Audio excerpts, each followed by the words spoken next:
Hello everyone, welcome back to Neokills Gaming. We're back with some more archaeology on Runescape, and in today's video I'm going to be going over everything we know about the mystery so far. So this is in the first area, the level 5 dig site, and what you're going to do is once you come down in here, once you have level 12 and you unblock the doorway, you will skill in this area and you will get these pages.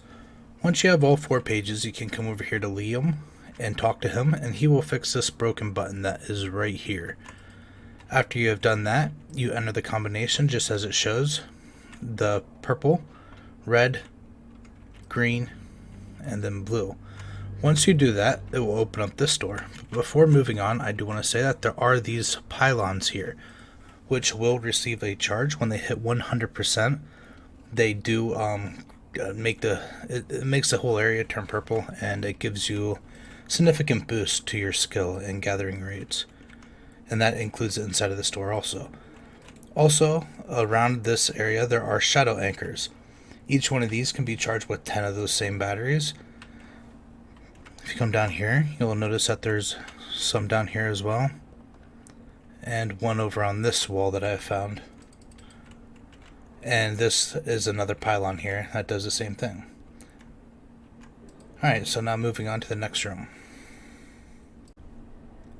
Now once you get into this area here, you will need level 47 archaeology in order to gather at these dig sites here. There are 2 possible rewards that you can get. One is a timepiece and the legatus pendant. When you complete the legatus pendant, you can actually wear this, and that will allow you to pass this barrier right here, which gives you access to another area, and this area is level 58. We do not have access to that just yet, so by the way, I will be doing more on these, and as I get further along I will be updating these pages, probably one at a time, but right now I will be covering every dig site that I have information for. Once you have the timepiece, you can insert it into here, and that actually opens up this door here. If you want to see more as I advance through these guides here, make sure you hit that subscribe button so you don't miss any further videos. Once you come in this door here, you'll see that there's a maximum security barrier. It is currently not known how to get through this one yet. It's an assumption that we're going to need some other kind of necklace or pendant to get through there. And then also you can see that there is a vault down here. At least that's how it appears on the map. So there is some way to access this. We just have not figured out how. I will be updating these guides though. Alright, so that about covers it for the first dig site. That's all we have uncovered so far. And we're going to go ahead and move on to the next dig site. Okay, so here we are at the second dig site requiring level 20. You will notice that there are 4 Dragon's Crest up top of this fireplace here. It will start off with 1 automatically in there. You will get a second one from this chest here, and you will get a third one that you need to restore underneath these stairs or underneath all that wood there. To get the 4th one, you will also need to get level 24 and gather it from here. You see Crest of the Dragon, that's where you get your 4th one. You will also need to charge that one or restore that one. And once you have all 4 of them in place, you can enter the fireplace here. This unlocks another location with a higher level gathering, and there are further things that you can study down here for your archaeology team, by the way. If you would like to know how to get your archaeology team, there is a card in the top right hand corner of the screen right now, and that will explain on how you go about getting your team. But once you are down here, you see that you will start collecting these Cultists Diary pages. You come down here and you'll have to complete this ritual. So you see there's a box of chalk here, there's a box of candles there. You will need chalk and some candles to finish drawing out the diagram, and then you will need to place a candle in each of the corners of the circle here. And then after reading the pages, it will tell you the chants that you need to do in order to charge each candle. So the east candle right there, that's the chant that you need for that one. Once you have done all that, you will be able to enter this portal, and this brings us to an entirely new area, which many of the stuff down here is actually very high level and like near level 100 archaeology, But after you talk to this guy here, he will tell you that you need to get over to these other gargoyles in order and learn their names in order to free them. So there are 12 of them, one for each of the Zodiac. You will pick up these coins, and I actually did not bring them with me. They're still in my bank because we probably need to have higher level to be able to actually access all this stuff. But what I can show you for now, though, is that you see these chaos portals here. Now, you have a high chance of actually failing these chaos portals. It starts off, I believe, a 1 in 4 chance to fail. There's the dragon portals, which will always take you inside, further inside the ring. You can collect all 12 coins of the Zodiac. They are all over the place. But there's also a way that you can increase your chance of success in these chaos portals. And there is an imp that's running around, and I'm going to go around until I find the imp. Alright, and this is what the imp will look like. He will be in random locations throughout the entire place, and every time you help him out, it actually increases the success rate of using all the portals.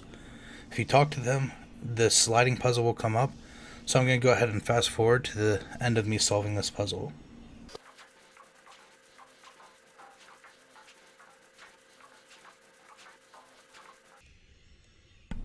Alright, with this complete, you can go ahead and check that. And you will talk to him again once you complete it, and he will hand you these dice. It increases from 4 to 6 to 8 to 10, and now we just got 20. So we'll go ahead and use this. And as you can see, now we have a 1 in 20 chance of failing the portals. So this will help you out greatly. Alright, next up, as you can see, there's a demon down here, and if you click on this portal here, it will give you and your research team something to study. I have not been able to study this yet, as it requires level 68 to study it, but if you click on this portal, it will not let you use it. And you can see it says having your team take a closer look at it. So as soon as I hit level 68, I will be doing that, and I will be updating this guide. I assume that once you complete that, it will have something to do with the Zodiac here as well, as there are like 12 things around him. So hopefully that will unlock some more answers as far as our Zodiac. But that about covers this entire area now, so we'll move on to the next dig site.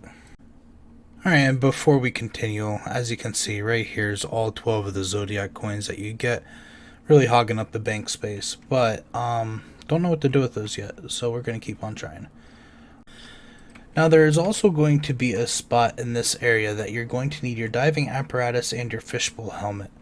And if you do not have those any longer, you can talk to Murphy over here at Port Cozard here and get those back.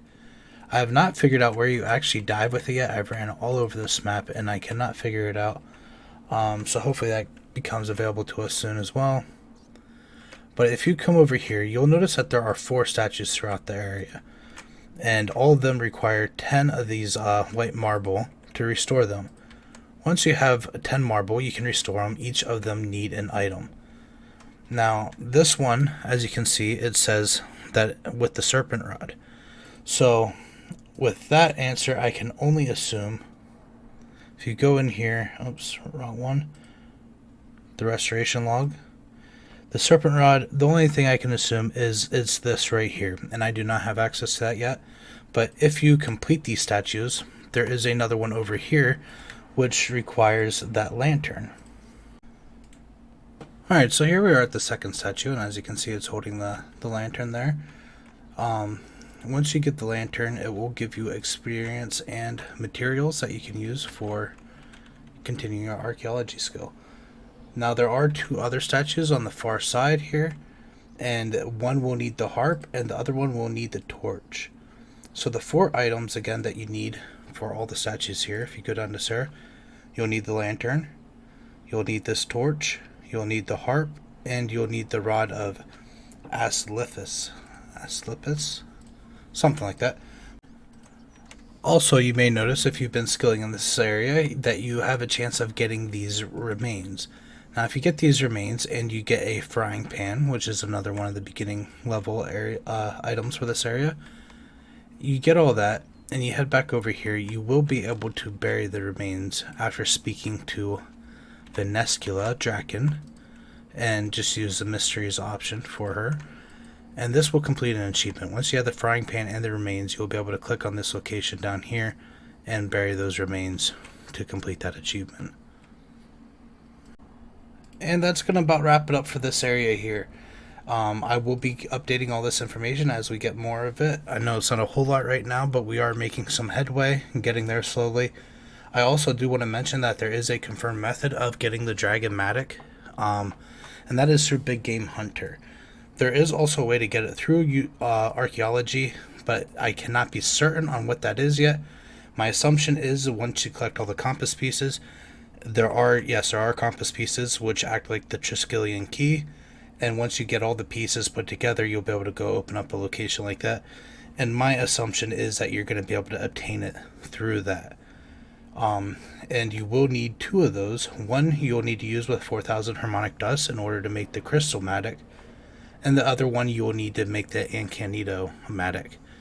After that, you are able to combine the 2 to make the Mattok of Space and Time, which is the tier 90 Mattok, which also brings up that there is a 4th and new heroic item, and you can assume as soon as you get that item, it's going to automatically be max cash stack.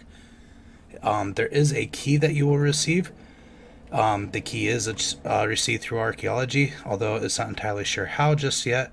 But once you receive that key, you can take it back to the Archaeology Guild and use it to open up the display case to get that heroic item. So you know that's going to be worth a lot. But as I get all this information, I will be updating it more and more. Make sure you hit that subscribe button so that way you do not miss any of this as it comes out. I am trying everything here as fast as I can. I'm already getting behind on the skill levels quite a bit because I keep stopping to make some of these videos, so your support would be greatly appreciated if you go ahead and hit that subscribe button and leave a like on the video. If you have any comments, let me know down below. Alright, thanks everybody for watching, and until next time, have a good one.